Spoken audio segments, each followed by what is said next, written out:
बड़ी खबर आ रही है। लद्दाख में भारत और चीन के सैनिक एक बार फिर आपस में भिड़ गए हैं। पेंगोंग लेक के पास झड़प हुई है भारतीय सैनिकों और चीनी सैनिक के बीच, और कहा जा रहा है कि घुसपैठ की कोशिश कर रहे थे चीनी सैनिक। सीधा रुख करते हैं मनीष का, मेरे सहयोगी जुड़ रहे हैं। मनीष, क्या जानकारी सामने आ रही है? एक बार फिर भारत और चीन के सैनिक भिड़े हैं। देखिए 29 और 30 की रात की बात है। पेंगोंग सो जो एरिया है जहाँ पे लगातार भारत और चीन के बीच में तनाव बना हुआ है, वहाँ पे चीनी सेना जो पीएलए है वो एक बार भारतीय क्षेत्र में अतिक्रमण करने की कोशिश की, जिस कोशिशों को भारतीय के सैनिकों ने नाकाम कर दिया है। और जाहिर तौर पर लगातार जो है डिप्लोमेटिक चैनल्स के जरिए बात करें, चाहे मिलिट्री लेवल की बात करें, ये लगातार बातचीत का दौर जारी है। भारत लगातार यथास्थिति मांग करने की कोशिश करी है, लेकिन चीन का एक बार फिर से जो नापाक कोशिश है उसका खुलासा हो गया है। चीन की जो रवैया है उसका खुलासा हुआ है, क्योंकि एरिया में एक बार फिर उसने भारतीय क्षेत्र में अतिक्रमण करने की कोशिश की है, जिसको भारतीय सेना ने नाकाम कर दिया है। मनीष, बिल्कुल भारतीय सेना ने नाकाम किया है और वो मादा हम रखते हैं, इससे पहले भी चीन मुंह खा चुकी है। लेकिन अहम सवाल ये मनीष कि एक तरफ डिप्लोमेटिक चैनल से बातचीत चल रही है और दूसरी तरफ चीनी सैनिक घुसपैठ कर रहे हैं। ये डबल स्टैंडर्ड चीन का बिल्कुल सामने आ रहा है हमारे। बिल्कुल अभिलाषा, आपने सही कहा। ये साफ तौर पे दोहरा रवैया जो अपनाता है, जो है मेज पर जब बातचीत के लिए चीन बैठता है तो वहाँ पे कुछ बोलता है और पीछे से वो छुरा घुटने की कोशिश को आप एक तरह से कह सकते हैं। तो जाहिर तौर पर जो तमाम जो बातचीत चल रही है उस पर एक बड़ा झटका लगा है। मिलिट्री लेवल जो टॉक्स चल रहे थे, चाहे हम डिप्लोमेटिक लेवल टॉक्स की बात कर रहे हैं, इन तमाम जो बातचीत चल रही थी इसको बड़ा झटका लगा है। और 29-30 की आधी रात को पीएलए पेंगोंग सो एरिया, जो कि आपको पता है कि पहली जो झड़प हुई थी 5-6 मई को वो पेंगोंग सो एरिया में ही हुई थी, जहाँ पे चीन जो है जो फिंगर एरिया है, फिंगर 4 तक पहुंच गया, जबकि भारत फिंगर 8 तक पेट्रोलिंग किया करता था। हालांकि बातचीत नेगोशिएशन के बाद जो है वो फिंगर 5 तक मूव हुआ, लेकिन उसके पीछे जाने को तैयार नहीं है। जबकि भारतीय क्षेत्र जो है भारत का एलएसी का जो एरिया है वो फिंगर 8 तक है। और लेकिन एक बार फिर से जो है पीएलए ने 29-30 की आधी रात को भारतीय क्षेत्र में अतिक्रमण करने की कोशिश की, जिसको भारतीय सेना ने नाकाम कर दिया है। बिल्कुल मनीष, लेकिन क्या और ज्यादा डिटेल्स हमारे पास सामने निकल कर आ रही हैं? कितने सैनिक थे? क्योंकि पिछली बार की अगर हम घटना को याद करें तो भारी तादाद में चीनी सैनिक आगे बढ़ गए थे। इस बार कुछ जानकारी निकल कर आ रही है कि वैसी ही कोशिश है या फिर एक प्रॉक्सी वॉर की तरह हम कहें कि छोटे स्तर पर इन्होंने कोशिश की है घुसपैठ की? देखिए अभिलाषा, सेना के सूत्र हमें बता रहे हैं कि फिलहाल वो कोई इस मामले में सुरक्षा कारणों से कोई भी जो ऑपरेशनल डिटेल्स है उसका वो खुलासा नहीं करना चाहते, क्योंकि स्थिति अभी गंभीर बनी हुई है। लेकिन जैसे ही कुछ होगा तो जरूर हम अपने दर्शकों के साथ शेयर करेंगे। लेकिन सेना जो है इसके अलावा कुछ ऑपरेशनल डिटेल्स को भी शेयर नहीं करना चाहती, क्योंकि आपको पता है कि ये बहुत ही संवेदनशील मामला है ये। तो तौर पर लेकिन एक बात तो साफ है कि चीन की जो नापाक कोशिश है उसका एक बार फिर से खुलासा हुआ, और चीन की जो मंशा साफ तौर पर नजर आ रही है, जो विस्तारवादी जो उसकी रवैया है उसका साफ तौर पे खुलासा हुआ है। और जाहिर तौर पर लग रहा है कि एलएसी पर जो ये तनाव है अभिलाषा, ये आने वाले समय तक लंबे समय तक बना रह सकता है।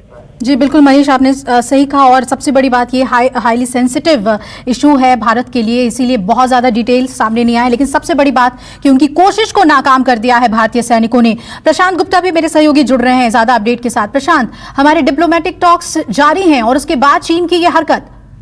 बिल्कुल लगातार चीन का एक तरीके से दोहरा चरित्र सामने देखने को मिला है कि एक तरफ वार्ता चल रही है और कई दौर की बैठकें हो चुकी हैं दोनों के बीच में। इसमें जो विदेश मंत्री के लेवल पे बात होती है, विदेश मंत्रालय के लेवल पे बातचीत हुई है। इसके अलावा जो ब्रिगेडियर कमांडर जो कमांडर लेवल पे जो बातचीत हुई है वो भी कई दौर की बैठकें हो चुकी हैं। उसके बावजूद भी चीन का ये दोहरा चरित्र देखने को मिला है। जिस तरह से लेक के पास में चीन ने अपनी दादागिरी दिखाते हुए अंदर घुसने की कोशिश की, उसका मुंह तोड़ जवाब दिया गया। और वहीं मैं आपको बता दूं कि ये लगातार चीन की तरफ से बात आती रही है कि वो इस मुद्दे को आपसी बातचीत के जरिए सुलझाना चाहता है, लेकिन दूसरी तरफ उसका दोहरा चरित्र है। एक तो फिंगर 4 से वो हटने को तैयार नहीं है, जहां पे उसने कब्जा कर रखा है, वहीं अब आगे बढ़ने की कोशिश कर रहा है। और इसी के चलते 29/30 की रात को फिर एक बार दोनों तरफ के सैनिकों के बीच में झड़प की खबर आई है। हालांकि इस बात को लेकर ब्रिगेड कमांडर लेवल की फ्लैग मीटिंग अभी जारी है। जो ताजा झड़प हुई है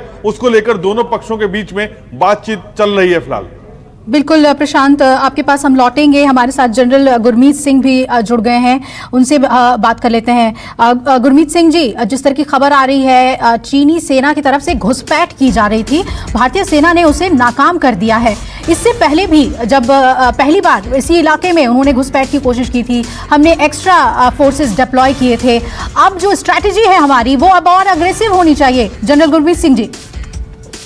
जी, ये शुरू की खबर है और जो यथोस्थिति है वो यही है कि तनाव है और दोनों ही साइड तैयारी है।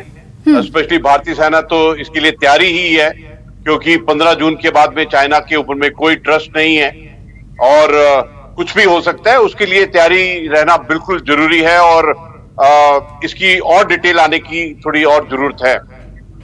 जी बिल्कुल, लेकिन सर ये बहुत जरूरी है जानना कि जहां दोनों तरफ के सैन्य स्तर पे भी बातचीत हो रही है और डिप्लोमेटिक स्तर पर भी बातचीत हो रही है, उसके बाद भी क्यों घुसपैठ की कोशिश चीन कर रहा है? क्या ये जो उसका रवैया है एक जिद पे अड़ने का कि शांतिपूर्ण नहीं रहने देना है सीमा पर सैनिकों की कार्यशैली को, हम किस तरह से इसको देखें? और भारत के अब रवैये में एक बदलाव, एक चेंज लाने की जरूरत होगी इसे डील करने के लिए।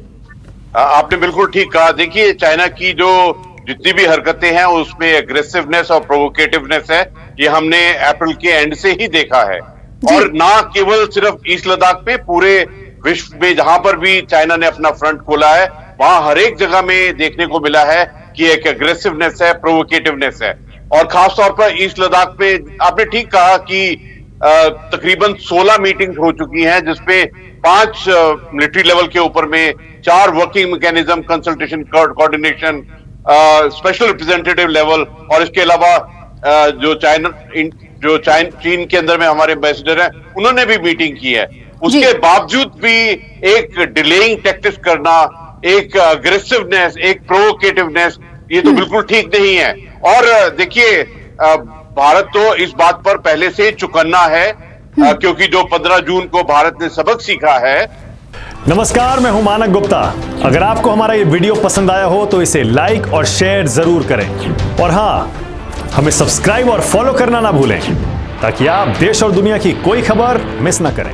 तो जुड़े रहिए हमारे साथ और देखते रहिए न्यूज़ 24।